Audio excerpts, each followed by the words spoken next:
ख्वाजा साहब के हवाले से किसी की मजाल हो सकती है, वो बैठ के बकवास करे। उवैस रबानी तू कहता है कि हम कमरे में बैठकर ख्वाजा के बारे में बकवास करते हैं, और बकवास तो तेरे बाबे करते हैं, वो बकवास करते हैं जिन्होंने इस कलमे पर मुनाजरे किए और इन कलमों का दिफा किया और अपनी किताबें लिखी और किताबों में लिख गए ये कलमा ठीक है। और सबसे पहले ये जो तेरे साथ मुफ्ती हनीफ बैठा होता है, इसने 2009 के अंदर मुनाजरा किया और कहा कि ये सूफिया की टर्म है, सूफिया के बारे में इस तरह की बातें नहीं करना, और कलमे का दिफा किया।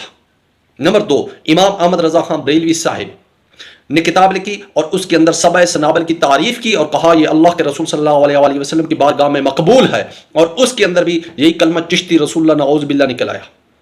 और नंबर 3, पीर मेहर अली शाह ने भी किताब लिखी तहकीकुल हक फी कलमतिल हक, उसके अंदर भी उसने लिखा ये मुआरफत की बातें हैं। बकवास तेरी किताबों में लिखी हैं, बकवास तेरे जो साथ बैठी हैं ये करते हैं, मुनाजरे यही करते हैं और कहते हैं हम बकवास करते हैं। हम तो जो तुम लोगों ने बकवासियात लिखी है ना किताबों में, जो लोग तुम लोगों ने अल्लाह के रसूल सल्लल्लाहु अलैहि वसल्लम के बारे में स्कैंडल लिखी हैं, जो तुम लोगों ने दावे किए हैं कि मैं ही रसूल हूं, मैं ही इब्राहीम हूं, मैं ही नबी हूं, मैं ही अल्लाह हूं, हम उनको एक्सपोज करके आप लोग के सामने लेकर आ रही हैं और बकवास हम करते हैं। एक सेकंड, यही बात है मिर्जा वाली रूह आज इसमें फिर आ गई है। वो भी इसी तरह के तो फलाने सूफी की किताब, और आपके जो जेलम के महबूब हैं वो इन्हीं तो बोगस चीजों पर उनकी बुनियाद खड़ी है।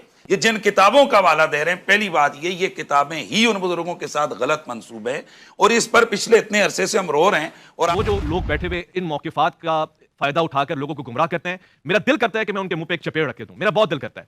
ख्वाजा साहब के हवाले से किसी की मजाल हो सकती है, वो बैठ के बकवास करे वहां, तो वो मेरा जलम वाला महबूब बहुत ज्यादा मोहतात हो जाए। आपको हम यहाँ नहीं डिस्कस कर रहे हैं, आपके हवाले से हम बात नहीं कर रहे, आपको जरूरत नहीं है कि आप हमें बात करें। अगर आपको बहुत शौक है, आइए प्रोग्राम में बैठ के अपना मौकिफ दीजिए, कैमरे और कमरे में बैठ के हमारे मेहमानों के हवाले से आप मौकिफ देंगे। इतनी आपके अंदर जरूरत है तो आए प्रोग्राम में, उसके लिए आपका जिगरा नहीं चलता है। हमने अपनी जुबानें रमजान में तो सीली है कि हम आपके हवाले से कोई बात ही नहीं करना चाहते ही नहीं आपको, तो फिर आप क्यों हमारे हवाले से बोल रहे हैं? किताबें मेरे आने के बाद बदल गई हैं, पहले इन लोगों ने इसको डिफेंड किया हुआ है।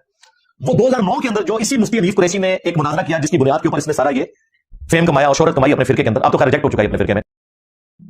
उस मुनाजरे के अंदर इसने खुद चिश्ती रसूलुल्लाह और शिबली रसूलुल्लाह का दिफा किया हुआ है।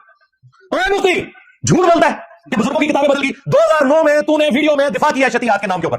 शिबली बोले इस तरह पढ़ ला इलाहा इल्लल्लाह शिबली रसूलुल्लाह और खत्मे नबूवत के डाकुओं, शिबली को रसूल बनाने वालों, ला इलाहा इल्लल्लाह चिश्ती रसूलुल्लाह, ला इलाहा इल्लल्लाह शिबली रसूलुल्लाह। इन्होंने फिर पढ़ा ला इलाहा इल्लल्लाह शिबली रसूलुल्लाह।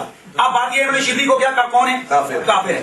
इनके उलमा ने लिखा शिबली ने जितनी बातें की हालत शुक्र और मस्ती में की, खबरदार जीन हार हर किसी से मुगल सूफिया के बारे में जबान न खोलना। तुम बकी जा रहे हो, तुम्हारे काबिल कह रहे हैं ना खोलना, तुम बकी जा रहे हो। खबरदार जीन हार हर किसी से मुगल सूफिया के बारे में जबान न खोलना। तुम बकी जा रहे हो, तुम्हारे काबिल कह रहे हैं ना खोलना, तुम बकी जा रहे हो। और सिर्फ कुरैशी ने नहीं दिफा किया, वो जो नूरी वाला मुनाजरा है उसमें भी इन्होंने चिश्ती रसूलुल्लाह वाले वाकये का दिफा किया। और वो एक लाहौर का छोटू मौलवी जो है वो पीछे सुगड़ा सा बैठा हुआ सुभान अल्लाह भी पढ़ रहा है। आज वो कह रहा है किताब बदल गई, वो भी झूठ बोल रहा है। ख्वाजा ने क्या फरमाया, सुनो कि मैं कौन हूं और क्या हूं। मुहम्मदुर रसूलुल्लाह सल्लल्लाहु अलैहि वसल्लम के दरबार के कमीने गुलामों में से एक हूं, कमीने गुलामों में से एक हूं, कमीने गुलामों में से एक हूं।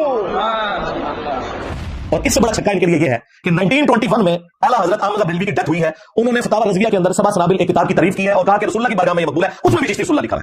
अगर आला हजरत को पता था इसमें चिश्ती रसूलुल्लाह लिखा है तो आला हजरत गए, और अगर उन्हें नहीं पता था उनकी बुजुर्ग लिखी, उन्हें पता नहीं चला कि कूड़ लिखा है तो नबी अलैहि सलाम ने झूठ बांध दिया, बगैर तहकीक की बात करती।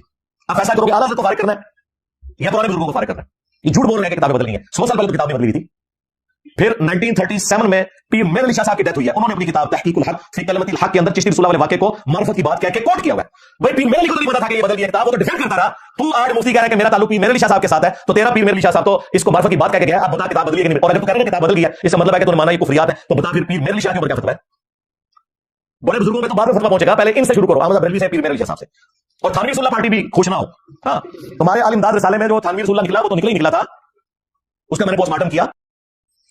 उस थानवी ने, चूंकि वो खुद चिश्ती था, उसने भी खुद अलग से किताब लिखी अस्सुन्नतुल जलिया, फिर चिश्तियत लाडिया, उसमें उसने चिश्ती रसूलुल्लाह वाले वाकये का दिफा किया हुआ है। और वो जो उसने बोंगियां मारी, मैं पूरा पोस्टमार्टम किया कि इन लोगों को कुरान और सुन्नत का बुनियादी इल्म भी नहीं था, पता नहीं किसने इन लोगों को हकीमुल उम्मत बना दिया। और उसकी डेथ हुई है 1945 में। 1945 में अशरफी थानवी साहब फौत हुए हैं और चिश्ती रसूलुल्लाह का दिफा करके दुनिया से गए। उस वक्त तो किताबें बदली हुई थी, लिहाजा देवबंदी और बरेलवी दोनों सूफियों के फिरके, दोनों का एक ही बाप रूहानी जिसकी तरफ मंसूब करते हैं, यानी हनफी कहते हैं अपने आप को, ये दोनों अब एक दूसरे के गले लग के रोएं और आगे मीडिया के ऊपर दिफा करें। हमने उसी वक्त उधार नहीं किया, मैंने मगरिब से पहले वीडियो बनाई, फरहान भाई को मैंने फोन किया, मैंने कहा जी आज तो हम अपना क़यामुल लैल भी लेट करेंगे, इस वक्त जो है ना ये क़यामुन नहार की बारी आ गई है, तो आप आ जाए। इशा के बाद हम बैठे 2 घंटे लगा के ऑलमोस्ट 12 बजे हमने रात को वीडियो अपलोड कर दी, यानी मैंने 24 घंटे नहीं गुजरने दिए। वीडियो अपलोड हुई, 13 घंटों में वो वीडियो 2 लाख से ज्यादा लोग देख चुके थे, जिसमें मैंने कहा कि ठीक है मैं तैयार हूं। अब हमारे स्टूडेंट्स की जिम्मेदारी है कि जब तक ये ऑनलाइन उसी GTV के ऊपर रमजान नशरियात में मेरे साथ बैठने के लिए तैयार नहीं होते, जिसकी धमकी इन्होंने खुद मुझे लगाई हुई है कि आओ बैठ जुर्रत का जवाब दे, इनका पीछा नहीं छोड़ना, इनके नीचे जाके कमेंट्स करने हैं, इनके ऊपर वीडियोस बनानी है, तब तक ये माफी ना मांग लें कि जी हमसे ऊपर का काम है, हमारे बुजुर्गों ने काम डाला है। और देखो यार, माँ बाप अपने बच्चों के करतूतों की वजह से मुंह छुपाते हैं, फिरकों के मानने वाले बच्चे हैं कि जो अपने बुजुर्गों के करतूतों की वजह से मुंह छुपाते फिरते हैं। वो वीडियो अपलोड हुई, हमने फिर वीडियो भेजी शुएब मदनी भाई को, फिर मैंने उनसे बात की कि वीडियो देखी, उन्होंने देख लिया, हमने यहाँ मीटिंग कॉल की हुई है, हमने मालिकों को भी बताया कि जी इस तरह सारा सिस्टम हम आपको फीडबैक देंगे। फिर मैंने उनको हफ्ते दिन दोबारा कॉल की, मैंने कहा इतवार आ रही है, मैंने वीडियो रिकॉर्ड करवानी है, मुझे बताया किस मुझे ऑनलाइन ले रहे हैं। वो कहते हैं हमारी इस हवाले से 1-2 मीटिंग्स हो चुकी हैं और हमें 1-2 दिन का मजीद टाइम दें, हम इसके ऊपर फाइनल डिसीजन करते हैं। मैंने कहा बिल्कुल ठीक है, आपका राइट है, आप करें। और मैंने कहा मैंने आपकी इज्जत की वजह से पैमरा को नहीं एप्लीकेशन लिखी और आपको कोई लीगल नोटिस नहीं भिजवाया, वरना आपके एंकर ने जिस तरीके से आके बदमाशी करके धमकियां दी हैं, इसके ऊपर तो हद के इज्जत का 2 रुपया हर्जाना भी होता है, मैं आपको सही बता रहा हूं। और इसका एंड जो है ना वो माफी के ऊपर ही होता है, आज तक किसी ने हर्जाना भुगता नहीं है, हमेशा माफी मांगते हैं। और मैंने उस वीडियो में भी कहा था कि कभी भी नहीं बैठेंगे, और मैंने कहा था कि मुझे खुशी होगी कि मेरी ये पेश गोई गलत साबित हो। अगर ये पेश गोई मेरी दुरुस्त साबित हुई, जितनी मुझे खुशी होगी उससे डबल खुशी होगी कि मेरी पेश गोई गलत साबित हो और ये बैठने के लिए तैयार हो जाए लाइव इसी टॉपिक के ऊपर, क्योंकि अब वो चल तो चुका है। तो मैं अभी तक इन 2-3 दिनों में, जुम्मा हफ्ता, इन 2 दिनों के अंदर 5 से ज्यादा दफा फोन पे उनसे बात कर चुका हूं। और मैंने कहा मुझे बताएं, तो उन्होंने कहा जी संडे का भी दिन आप गुजारें, हम आपको फीडबैक देंगे, अगर दे दी तो बहुत अच्छी बात है, वरना अगले संडे फिर मैं लंबा पालना छड़ना तो नहीं है। ये आ चुके, मैंने इसको इसलिए जरूरी समझा कि आपको ये पूरी डॉक्ट्रिन क्लियर होनी चाहिए कि ये 3 वीडियोस GTV की तरफ से आ चुकी हुई है।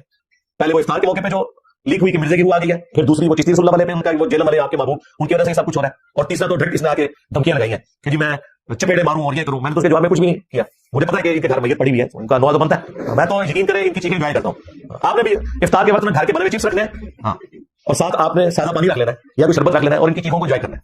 ये वीडियो लाया करें बार-बार, मुझे बड़ा मजा आता है कि भाई सही जगह निशाने पे जाके हमारी दावत हक ये पहुंची है अल्हम्दुलिल्लाह। तीसरा वाला लिवाई आज़म मिन लिवाई मोहम्मद, नऊज़ बिल्लाह, तज़किरतुल औलिया में कि मेरा झंडा मोहम्मद के झंडे से भी बड़ा होगा और मोहम्मद और तमाम अंबिया मेरे झंडे के नीचे होंगे। और ये वो इबारत है जिसका तो अभी ताज़ा दिफा किया मुफ्ती हनीफ कुरैशी ने इसी एंगल के सामने बैठ के कि मैं इसकी तावील करता हूं कि उनके मुंह से अल्लाह बोल रहा था, जिस तरह के अल्लाह ताला ने अपनी शान का मंजर बनाया था उस दरख्त को जिसमें से आवाज आई थी इन्नी अल्लाह।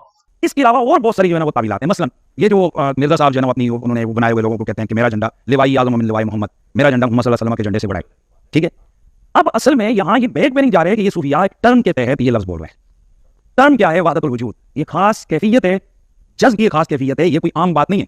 अब मैं इसकी तावील कर रहा हूँ जो है ना लिवाई आज़म मिन लिवाई, मेरा झंडा मोहम्मद के झंडे से बड़ा है। सूफिया ये कहते हैं कि ये जिस तरह हज़रत मूसा अलैहिस्सलाम टूर पे गए तो वहाँ दरख्त में से आवाज आई इन्नी अल्लाहु रब्बुल आलमीन, तो अल्लाह ताला बूटे से बोल सकता है, जुबान वली से नहीं बोल सकता।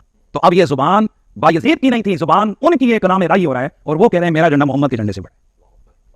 अभी तो बेशुमार खिलाफे शरअ और बातें मैं पेश कर सकता हूं, लेकिन मैं पंचतन पाक की निस्बत से इसी पे रहता हूं। 5 मैंने गुस्ताखाना बातों का जिक्र कर दिया और 5 ही मैंने वाकयात बयान कर दिए, उनका पोस्टमार्टम कर दिया, ताकि जिसके लिए हदायत वाला मामला है और वो चाहता है कि हदायत हासिल करे तो ऑलमोस्ट ये 1 घंटे की वीडियो उसका दिमाग खोलने के लिए काफी है। बाकी तो हम कोशिश कर सकते हैं।